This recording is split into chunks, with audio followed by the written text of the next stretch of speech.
জুলাই জাতীয় সনদের ভিত্তিতে অনুষ্ঠিত গণভোট 2026-এ জনসচেতনতামূলক প্রচার কার্যক্রমের সমন্বয়ের দায়িত্ব পালনের প্রেক্ষাপটে গণভোটের ফলাফল বিষয়ে আজকের এই ব্রিফিং এর আয়োজন করা হয়েছে।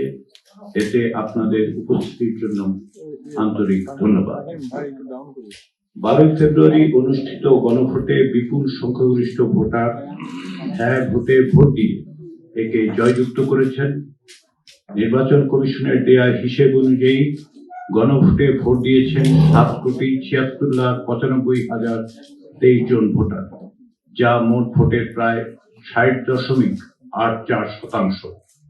এর মধ্যে 4,82,660,000 জন হ্যাঁ ভোট দিয়েছেন, যা কাস্ট হওয়া মোট ভোটের 68.06%। না ভোট দিয়েছেন 2,20,71,726 জন ভোটার, যা কাস্ট হওয়া ভোটের প্রায় 31%। লক্ষণীয় যে ভোটারদের 60%-এরও বেশি গণভোটে অংশ নিয়েছেন এবং তা জাতীয় সংসদের নির্বাচনের চেয়েও 1% বেশি।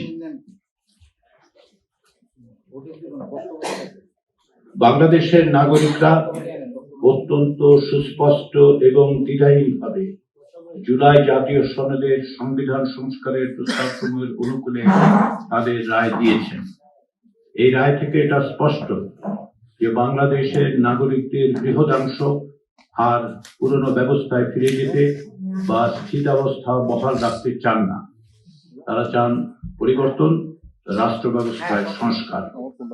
মাননীয় প্রধান উপদেষ্টা গণভোটের প্রাক্কালে জাতির উদ্দেশ্যে বলেছিলেন, একটি জাতীয় রূপান্তর কখনোই একক সিদ্ধান্ত বা একক শাসনের মাধ্যমে টেকসই হবে না। জনগণই রাষ্ট্রের প্রকৃত শক্তি। পরিবর্তনের চূড়ান্ত বৈধতা আসে জনগণের সম্মতি থেকেই। তাই দেশের ভবিষ্যৎ দিক নির্দেশনা নির্ধারণে জনগণকে সরাসরি সিদ্ধান্ত গ্রহণের সুযোগ দেয়াই হলো গণতান্ত্রিক পথের মূল ভিত্তি। এই লক্ষ্যেই আমরা গণভোটের আয়োজন করেছি, যাতে দেশের ভবিষ্যৎ সংস্কারের দিশা নির্ধারণে জনগণ সরাসরি নিজেদের মত প্রকাশ করতে পারে। মাননীয় প্রধান উপদেষ্টার আহ্বানে সাড়া দিয়ে এবং জুলাই গণ অভ্যুত্থানের নেতৃত্বে যারা ছিলেন তাদের অনুরোধের পরিপ্রেক্ষিতে আমি কিছু দায়িত্ব পালন করার সুযোগ পেয়েছি। বাংলাদেশে গণতান্ত্রিক উত্তরণের জন্য ব্যক্তিগতভাবে আমি দীর্ঘ সময় ধরে আমার সীমিত সাধ্য দিয়ে চেষ্টা করেছি এবং তারই অংশ হিসেবেই আমাকে যখন এই সুযোগ দেওয়া হয় আমি সেই সুযোগটি গ্রহণ করেছি এবং আমি এই জন্য অত্যন্ত গর্বিত।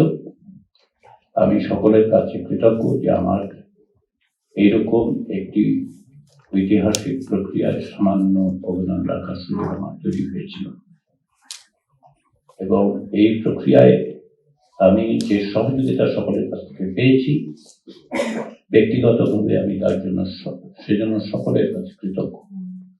বিভিন্ন রকম আলাপ আলোচনা সমালোচনা সমস্ত কিছুই আমাকে সহযোগিতা করেছে এবং যে সমস্ত কমিশনে নিয়ে কাজ করেছি সে সমস্ত সহযোগীরা আমার সাথে যে সমস্ত কর্মকর্তা কর্মচারীরা কাজ করেছেন তাদের প্রত্যেকের সহযোগিতার মধ্য দিয়ে আমার পক্ষে এই দায়িত্ব পালন করা সম্ভব হয়েছে।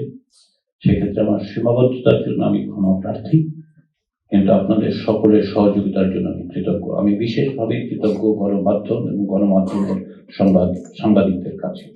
আপনারা এই প্রক্রিয়ায় শুধু ব্যক্তি হিসেবে নয়, প্রক্রিয়ায় আপনারা যে ভূমিকা রেখেছেন, আমি আশা করি ভবিষ্যৎ স্বচ্ছতা, জবাবদিহিতা এবং গণতান্ত্রিক একটি রাষ্ট্র গঠনের জন্য যে প্রক্রিয়ায় তাতে আপনার